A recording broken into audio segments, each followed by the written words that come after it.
Hello, my friends. I'm glad you are here. Take a slow breath. Let your shoulders relax. Let your face soften. For a few minutes, you can slow down. You can just listen. Now, let me ask you something simple. Have you ever wondered about a camera? Today, a camera feels normal. Many people carry one every day. You can take a photo in 1 second. You can keep it. You can send it to someone far away. But for most of human life, this was not possible. For most of human life, a moment could only live in memory. A face could be remembered but not kept. A place could be described but not shown. A child could grow up and the early years could fade. So the gentle question is this: how did people learn to catch an image with light? How did this small tool begin to change travel, trade, work, and daily life? To feel the answer, we need to walk back to a much older world. Long before big cities, many people lived close to the land. Homes were simple. Life followed weather and seasons. People worked with their hands for most of the day. In that world, learning often came from simple watching. Shadows stretched long in the evening. Firelight moved on walls at night. Still water held a face for a moment. And bright sunlight sometimes entered a dark space. Now, imagine a simple home from long ago. It could be wood, cloth, or animal skins. Inside, it is darker than outside. There may be a small gap in the wall, or there may be a small hole near the roof. When the sun is strong, a thin beam of light can come through that gap. And sometimes on the inside wall, that light can form a picture. It is not a drawing. It is not paint. It is a real shape made by light. The picture may look upside down. If something moves outside, the picture moves too. A person walks past the home. A small moving shape appears on the wall. A bird crosses the sky. A quick shadow shape crosses the light. A tree moves in the wind. The picture trembles softly. A child might point at it. An older person might sit and watch it longer. No one needs special words. They only need time to notice. And once you notice it, you may notice it again. Little by little, one simple idea could become clear. Light can carry a picture into a dark space. For a long time, that idea stayed quiet. Most people still made pictures with their hands. They painted animals on stone walls. They carved marks into wood and bone. They shaped small faces from clay.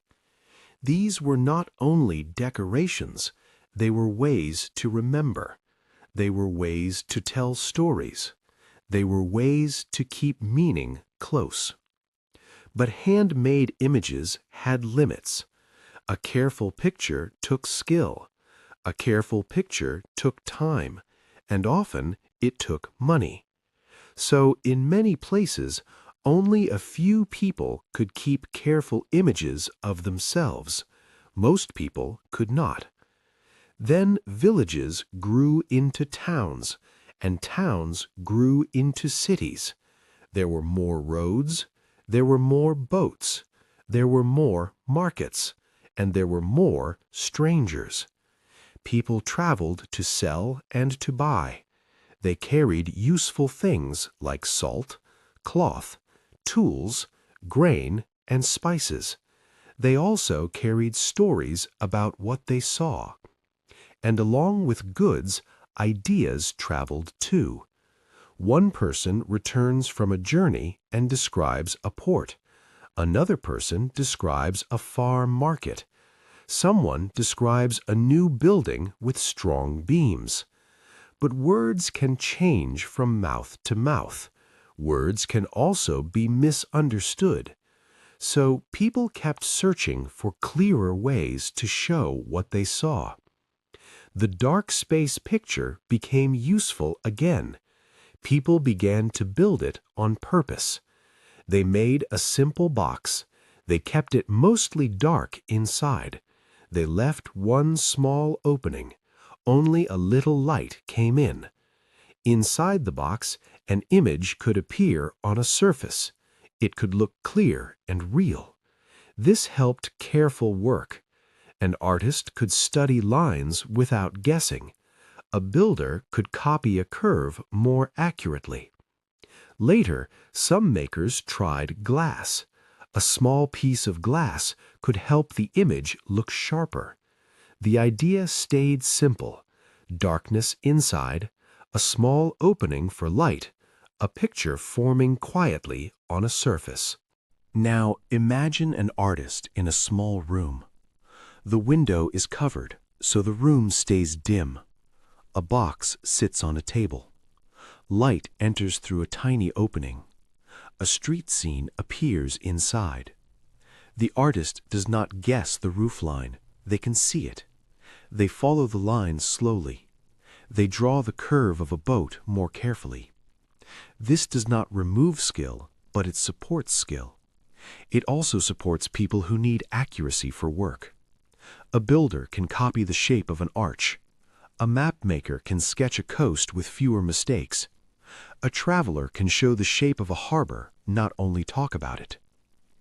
Now we move into the part where the idea spreads and changes. And here's the key. Ideas often move the way goods move. They move with people. Families moved to new land and carried skills with them. A woodworker taught woodwork in a new village. A glassworker showed a new way to shape glass. Traders helped this too. They did not only carry cloth and salt, they also carried small pieces of knowledge. A trader could say, "In that town I saw a dark box. It helps drawing." Someone listens. Someone tries it at home. They build a small wooden box. They cut a tiny hole. They test it in a dim corner. At first, the image is weak, so they try again. They make the hole cleaner. They close small gaps that let extra light in. They learn to wait for strong sunlight.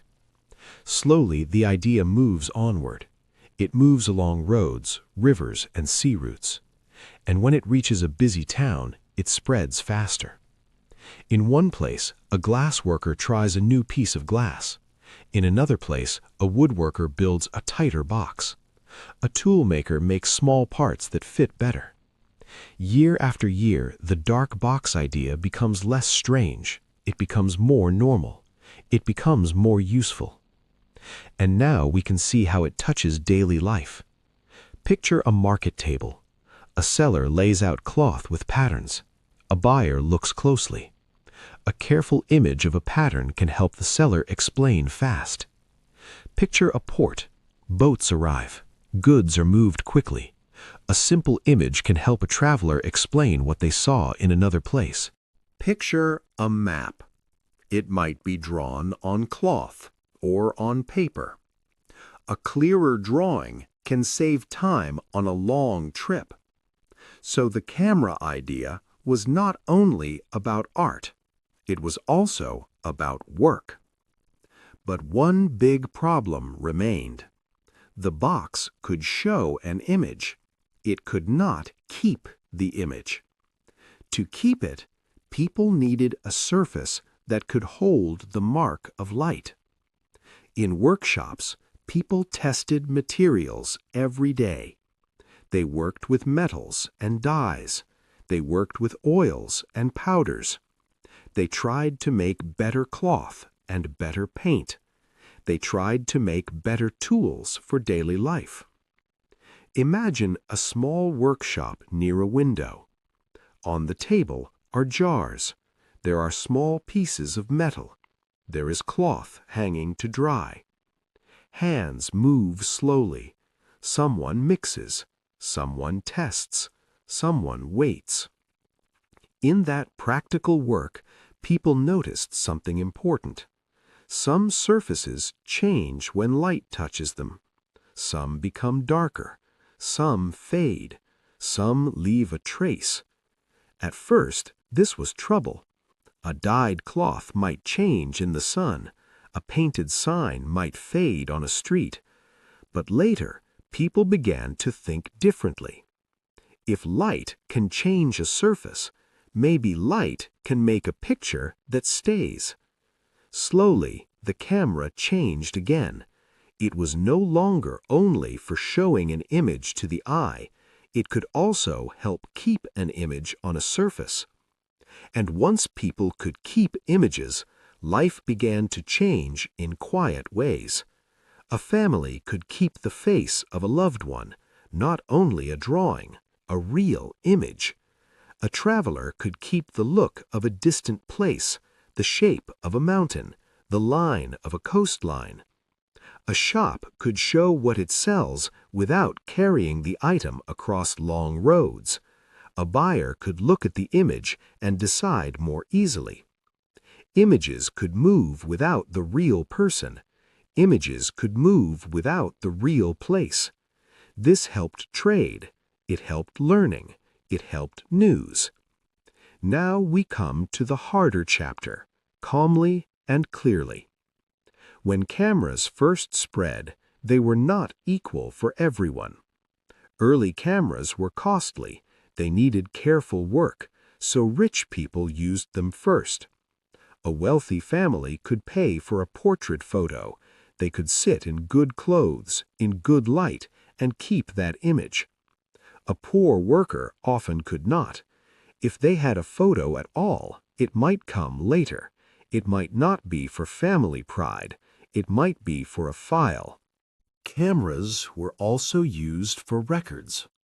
A school might take a student photo for a file. A workplace might take an ID photo for a badge.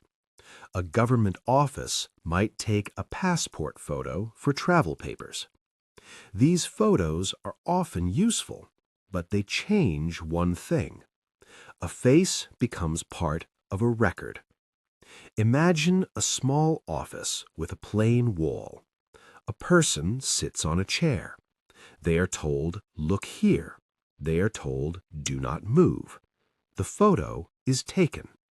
The face becomes a small square on paper. That paper can open doors. That paper can also close doors. Cameras also entered public spaces. A shop might use a camera near the door. A building might record who enters and who leaves. A street might have cameras at corners. Many days, nothing happens. People still walk, shop, and go home. But the camera changes one small part of public life. A person begins to act a little differently. They stand straighter. They look down less. Not because they are guilty, but because they know the place can remember faces. This is quiet. It does not shout, it just stays. Cameras also changed what crowds talked about. Think about a newspaper. A newspaper cannot show everything. It must choose. It might place one photo on the front page. It might place another photo inside.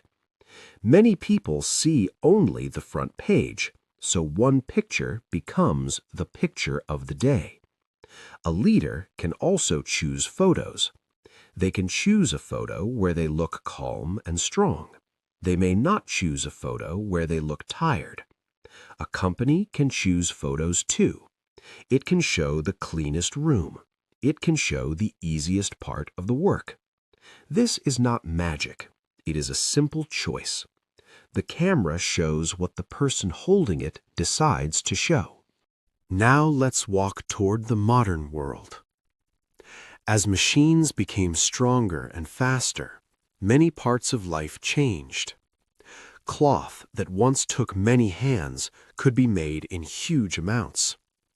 Goods that once took weeks to carry could move faster on trains and ships. Work that once happened in small workshops moved into large factories. Cities grew. More people moved into them. Daily life became faster in many places. Cameras changed too. They became smaller. They became easier to use. They became cheaper to make. More people could own one. More people could take photos of daily life. Before, a picture was rare. It was planned. It was saved for special moments. Later, pictures became more common. Families made photo albums at home. They saved pictures of weddings and new babies. They saved pictures of old grandparents. People also used photos like letters. A person who moved to a city could send a photo back home. It could show a small room. It could show a street outside. It could show a new workplace. And cameras went with people. A traveler could bring back a river and a busy port in a small set of photos. A reporter could show far places to people who had never left home. Small businesses could show their work to new buyers. The world became easier to show. The world became easier to explain. Then another big change arrived. The camera joined the phone. Now a camera is not only for keeping a picture, it is also for sending it quickly. A photo can cross the world in seconds. A video can be seen by many people very fast. A small moment can be shared widely. This creates new chances. A small shop can reach customers far away. A person can sell a handmade item from home. A family can feel close even when they live far apart. But the modern world also keeps many photos in many places. Apps and websites can store images. Schools can keep student photos. Jobs can keep ID photos. Countries can keep passport photos. And sometimes you are in a photo without choosing it. You might be in the background in a shop. You might be on a street camera. You might appear in someone's video at a park. Now let's come back to the present and back to you. You may have a camera close to you right now, on your phone, on your computer, on a small device in your home. Next time you take a photo, take a small pause. Think of how long humans lived without this. Think of how many lives passed with only memory. Think of early homes where sunlight entered through a small gap. Think of the quiet surprise of seeing a real shape made only from light.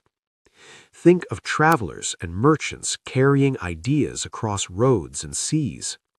Think of craftspeople in small workshops testing materials day after day. And remember one simple picture. A small printed photo kept in a wallet.